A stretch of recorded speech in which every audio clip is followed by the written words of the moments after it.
Dawn of Majesty is the next TCG core set that comes out in about 2 weeks. And what the TCG Yu-Gi-Oh channel usually does is they kind of show you what's to come for Dawn of Majesty. They do a whole week just discussing the set.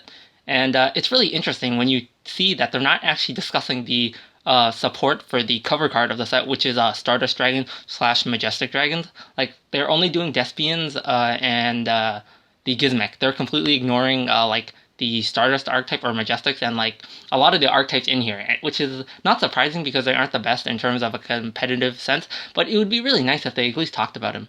I wasn't making videos around the time the support got revealed, so I thought I might as well just wait until it comes out in the TCG to do my review of them. All of these cards are actually really, really good, even though they're supporting Majestics, which is one of like it's easily one of the worst archetypes ever because like not only how hard the monsters are to summon, the monsters are ridiculously hard to summon, but the ones before the set came out, both of them had effects where they would be forced to return themselves to the extract at the end phase of the turn. It's not your opponent's end phase, the end phase. So it was a really big restriction. Plus, it was really hard summoning them because their tuner monster, Majestic Dragon, it doesn't even have an effect. It's only like text on the card is a restriction. You can only use it for as synchro material for the synchro summon of a Majestic monster. So you can kind of see the issues with it. However, I think this wave of support really did help them. It made not only Majestics better, but Stardust too. And like the fact that Majestics are even playable and they got some really good cards in here. So I'll just be talking over which ones I think are really good and which are the cards that you should be paying attention to. A lot of the cards are really good, but I'll just tell you which are the ones that you'll be actually playing if you were to attempt to play Stardust slash Majestic.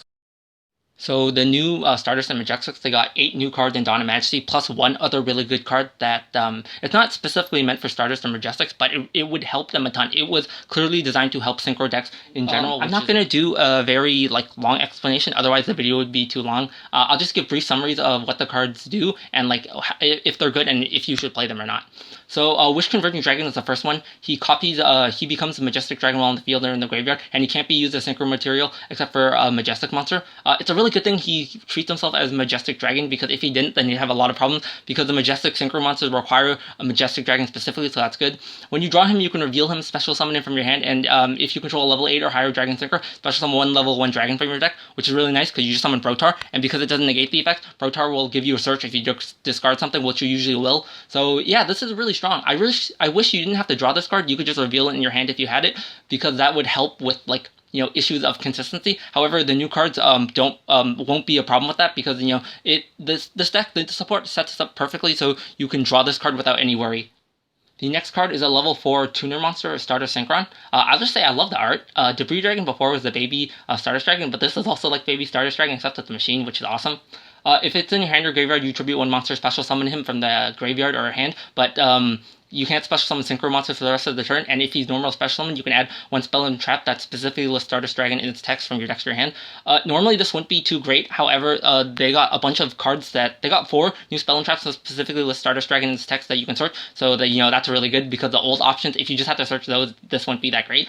Plus, this is a level 4 tuner monster that Junk Speeder can summon, because before, all the ones it could summon before were just really bad, like Hyper Synchron and Bri Synchron. Like, you just need a level 4 Synchron monster, and the fact this is actually one that has a good effect is amazing. The next card isn't too great, but it's like decent Stardust Trail. If a monster is tributed while it's in the hand of the graveyard, you special summon it. And if it's used as synchro material for Stardust, a warrior, or a synchron monster, it gives you a token.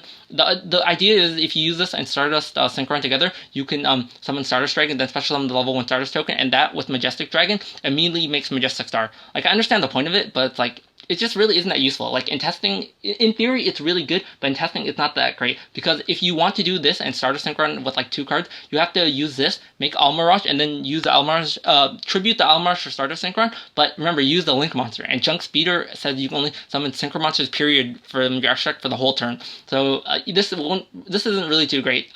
In testing, this was really bad. I think you're better off just going for the Junk Speeder route. However, it doesn't make it a bad card. It's a fine card. It's just, for what we want to do, it doesn't really help us. The next new card is actually a synchro monster. It's shooting Majestic Star Dragon, which is really awesome because it's a combination of Shooting Star and Majestic Dragon, 2 of Yusei's ace monsters in the 5D series. He must be first synchro summon, and he also requires Majestic Dragon as his tuner and one or more non-tuners including a Dragon Synchro, which is really easy to do actually. He can negate the effects of one effect monster your opponent controls, which is really nice because it doesn't target, so you can negate the effects of something like Dragoon. However, the issue that this has is not a quick effect, so you can only use it in your turn, which is like a bit weaker, but it's fine. He can attack multiple times in the battle phase if you have a Stardust Dragon or a Synchro monster that specifically lists that card in its graveyard. So at least if you summon this, he'll have at least 2 attacks in the battle phase, which is actually kind of nice because he doesn't have to attack monsters. He can just attack, so if your opponent's wide open, you can do 8,000 to them, which is like an OTK. And the last effect is the best one. He can banish himself on the field, negate. He's an Omni Negate, and he doesn't destroy the card that he negates, he just banishes it. So whenever your opponent activates a spell when your opponent activates a card or effect, you can just banish him and negates anything, and he's not a hard once per turn. So, just having an Omni Negate like that is really strong. So now that we're done with the monsters, we can get into the spells and traps. Arriving Miracle is really, really nice because it lets you stack the Wish Converging Dragon on top of your deck, so you can use its effect to special summon a level 1 dragon when you draw it, which is really nice. And this also will be searchable with Stardust Synchron because it specifically lists Stardust Dragon, because monsters that have that in its text, Synchro monster, they won't have to be returned to the deck. So if you summon Majestic Star Dragon, it doesn't have to go back to the extra deck, which is really, really nice. That was a huge problem with the card. And the next 2 effects are also really strong. You can only apply 1 effect return, so if you have multiple of these, you can activate them, but you just can't get both. You just can't get the effects multiple times. However, you can activate both these effects. You can draw 1 card and special summon 1 tuner from your hand. This is just really good synchro support. A lot of synchro decks, if you just synchro summon, just draw a free card, and then if you need to, special summon a free tuner from your hand. This card is amazing. The next card is Stardust Illuminate. It's foolish as 1 Stardust monster from your deck to the grave.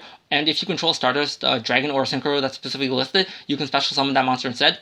This card, you very rarely get the special summon effect. I kind of wish it was just a Roto or a Foolish. I think that would have been better than special summoning it, because if you need to special summon a Stardust monster, chances are you already made Stardust Dragon if you need the special summon. So yeah, this is not. I don't really think it's that great. And then you can banish it from the graveyard, target a Stardust monster you control, increase or decrease level by 1. This effect is fine, but I just think this card's not bad, but I'm personally not too big a fan of it. The next card is Majestic Absorption. This card is really, really cool. You can target 1 Stardust Dragon or Synchro that's specifically listed in this deck, activate 1 effect, equip 1 face-up monster your opponent controls to it. It can attack directly. Each time it destroys an opponent's monster by battle, inflict damage equal to that monster's original attack. I think that's really cool because it's just a reference to 5Ds. It references all the times when Majestic Dragon stole an opponent's monster effect. The first effect, it copies Weisel when it stole its effect in Yusei's duel versus Ghost. It can attack directly when it stole Raska's effect when he fought Rex. And then if it destroys an opponent's monster by battle, the Flame Wingman Burn effect. That's when he took it from Callan's Pakafu, which is really, really cool. This card is just win more, so you don't really use it, but I still think it's nice. Last card in the Stardust and Majestic wave is Majestic Mirage. So if a Stardust or a Synchro that listed in its text leave the field to activate the effect, you can apply one of these, special summon one of those monsters, banish 1 monster your opponent controls or in their graveyard. All damage you take this turn is halved. All these effects are really nice, because remember how shooting Majestic Star Dragon, his effect to negate something, Omni Negate something, is not a hard one per turn. So basically, if you have this, you negate something with shooting Majestic Star Dragon's effect, activate this, special summon him back, and now you get another Omni Negate. So you get 2 Omni Negates because of this. And yeah, that's pretty nice. The other 2 effects are not as great. The first one's clearly the strongest, but the point of the second effect is if you're left wide open, you can just not get OTK'd that turn, and banishing 1 monster your opponent controls in the graveyard is also really strong. Overall, I think this wave of support for Stardust Majestic was absolutely amazing. They did a really good job fixing Majestics, which is something I thought they'd never do. The fact that Arriving Miracle makes it so that the Majestic Star Dragon doesn't have to go back to your extra deck because you went to all that trouble to summon him is actually really cool. And this new shooting Majestic Star Dragon is absolutely awesome. The fact he doesn't have to return himself to the extra deck is so nice. And even if he did, Arriving Miracles here, so that's not too big a deal. But the fact he's an Omni Negate and not a hard once per turn Omni Negate, it's this is absolutely crazy. I think they did a really good job with this wave of support, and I'm actually really happy with it. I just hope from now on all the other waves of support are just as good.